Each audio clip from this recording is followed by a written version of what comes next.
What happened? What happened to the plan that we all made?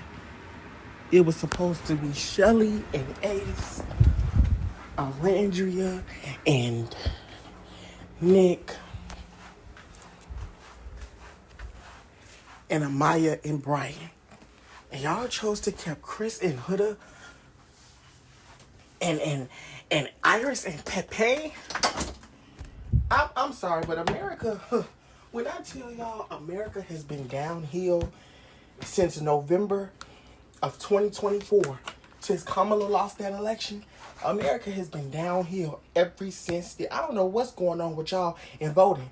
Is something that y'all need to tell me? Is there something like really wrong with y'all when it comes to voting? Is it?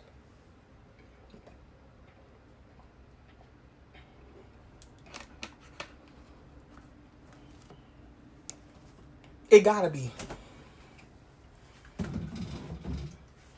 It gotta be something wrong with y'all when it comes to voting. Cause y'all keep voting stupidly. This is like a new trend. Just voting down. But you know what? As heartbreaking as it was, and as shocked as I was to see that happen, it just constantly shows me how what's going on with America.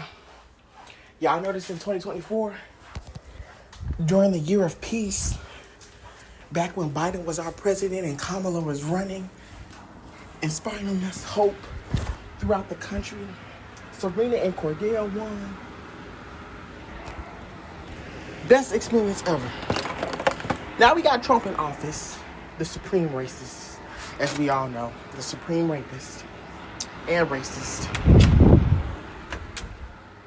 And then y'all decide to choose the worst couple in Love Island. I can't. I can't with y'all. I can't with y'all. I can't with y'all. And no matter how much y'all don't see it, which I don't expect, especially Huda fans, because Huda fans are weird. They're weird to the max. Huda and her fans are weird. They're both weird. Especially the fans. Y'all are both weird. Sitting here commenting and flooding people's accounts with racism and all different types of forms of disrespect. But you know what? Like I said, it doesn't shock me at all. Because one thing about Huda fans, they gonna follow their leader. Y'all are weird. Like I said, and I'm gonna keep saying it. And I'm really waiting for Love Island to address it. Because the amount of weirdness is insane. Like, it really is. It really is insane. It sucks. It sucks. And racism has really plagued this country since Trump has been in office. And it doesn't even shock me, nor does it surprise me at all in general, because it's Trump. So his influence is literally going through. And he used to be a reality person now, a reality TV host, whatever the freak you want to call him. Now his freaking crap is plaguing reality TV. Come on now. Nobody has time for the BS. And honestly, if Nick and Andrea don't win, I'm canceling my Peacock soon because it's gonna be BS. If they don't win, and I'm now playing, if they do not win this season, because no disrespect, nobody else deserves to win besides Nick and Andrea. Their experience, that by definition, perfectly fits the Love Island experience. I'm sorry, it does. It really does. So that isn't worth his one because she freaking locked in first week. First week she was married to Jeremiah. Amaya, she went through some trials and tribulations, and they still getting to know each other. That's beautiful and all, but you know what I'm saying. It don't really count. I'm gonna say it don't count, but I just mean in terms of like the situation of how she had to go through from man to man to man because they all disrespected her. which is understandable. So I guess you could count her. And then you have Alandria and Nick, who from day one, we all knew that they had something. But unfortunately, because of their situations, it kind of distracted them. And you had Alandria being Delulu over Taylor, which I don't even know why, because he looks like a straight up duck. So I don't even know why she even saw anything in him. And every single time in the season, their paths came back together. It was destiny. It was fate. It was fate. And it brought them right back together in time. Both of their families loved, absolutely loved it. And I feel like Nick and Alandria's story is just perfect. Because what did they say? For some reason, their paths always kept crossing, which is beautiful. Because sometimes love can be in plain sight and you not realize it. And that's why Nick and Alandria perfectly deserves to win this season because their love was in plain sight, but they couldn't realize it because of the obstacles in front of them. And seeing how Nick's family loved, you know, seeing how Nick's family loved Alandria, obviously, because like as her mother said, she brings out the man in him, which she does, and he brings out the goofiness out of Alandria, which he does. And seeing how I loved how Alandria's mom told her flat out how it was outside the villa. I'm glad somebody told her that she was straight up Delulu, basically, and wasn't really realizing that you and Nick had a very strong connection. You just didn't realize, and I'm glad that she told her that because that was the case. That's what we were all freaking saying outside the villa.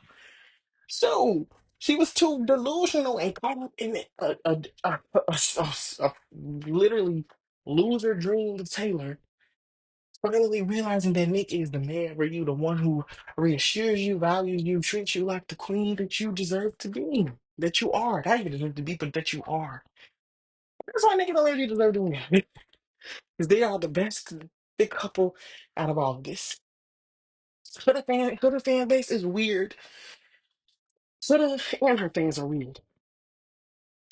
They never see her as the problem in anything, which is very weird and disturbing. And so I'm hoping that America makes the right choice, which probably they won't because it's America. They didn't even make the right choice on November 6th, 2024. So it wouldn't even surprise me if they don't make the right choice this time. But hopefully, I'm hoping America makes the right choice. But now back up because I already chose, I already voted for who I want to go, who I want to win. And that's Nick and Alandria. I'm just hoping that others did the same. And I'm gonna keep saying it. But the fans are weird. They're weird. Incredibly weird. From the George Floyd image recreation with Alandria face as George Floyd, that was weird. That was beyond weird. That showed me what type of fans could have got. That alone showed me. That showed me so much about what type of fan base could have has.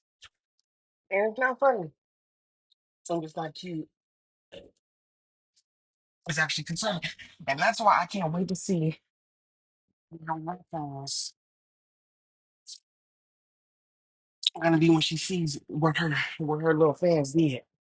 I want to see what her reaction is gonna be. Because that's gonna really help me dictate her for real, finally as a person. I want to see if she gonna BS or not. That's why we need to have a reunion for this season. So there needs to be a lot. It needs to be addressed about the racism Chelley and Alandria both got, but should have got all the grace, which, like I said, doesn't shock me. Yeah, looking forward to finale night. I'm definitely one thing this season taught me is how racist this country is about to be for 4 years. That's what it's taught me. How more blatant it's gonna get. That's one thing that this season has taught me. But yeah, I'm ready for this season to wrap up. Get our finale winners. Hopefully it's Nick and Landria. It's time to wrap it up because yeah, this season was too dramatic. This was too much drama for me. This was too much. But you know what? It doesn't even surprise me because if Trump's chaos is corrupting this whole country, Honestly, it doesn't even shock me that it's corrupting a reality show. It doesn't even shock me, like at not one bit. So yeah, definitely looking forward to that. And hopefully, like I said, our winners are Nick and Landria, because that's who deserves to win.